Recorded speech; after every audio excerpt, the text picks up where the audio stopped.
The urgent need for intersectional feminism is undeniable. In recent years, the systemic cultural problem of sexism has become increasingly obvious. The resurgence of the Me Too movement, the uncertainty of reproductive freedom, and increased sexist, racist, and transphobic rhetoric have eliminated any notion that sexism was a problem of the past.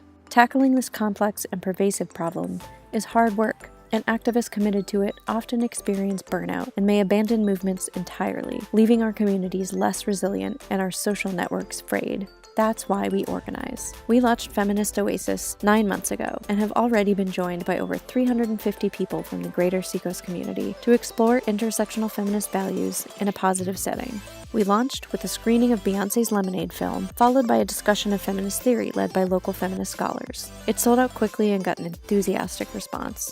We've organized over 45 events in 12 locations, including intergenerational feminist discussions, networking/art appreciation/dance parties, book club and article club meetups, feminist poetry and craft nights, trade economy booths, feminist finance workshops, and our signature co-working sessions, Feminists, Waffles, Work. Collaborative co-working sessions for freelancers and entrepreneurs to connect and look critically at their business practices through an intersectional feminist lens. We've learned that creating an empowering feminist environment rooted in a common commitment to systemic justice is a key element to bring sustainable business practices beyond a single workshop and into action. The conversations that start at our events continue with friends, family, colleagues, and other Feminist Oasis members, building strong networks of allies and co-conspirators. Since we're organizing pop-up experiences, we collaborate with at least one other local entity for every event, sometimes several, and we're regularly approached by others who want us to show up for their events too.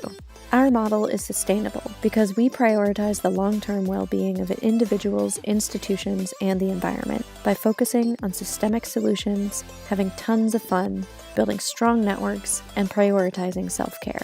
Recently, activist Angela Davis celebrated this generation's focus on self-care and said, "This holistic approach to organizing is what may lead to some victories."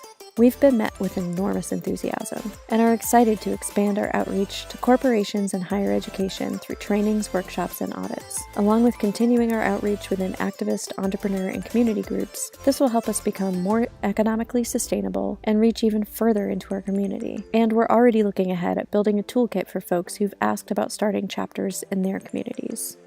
We're convinced that feminist community organizing is key to a sustainable social enterprise. Help us prove it. And hey, come to our next event.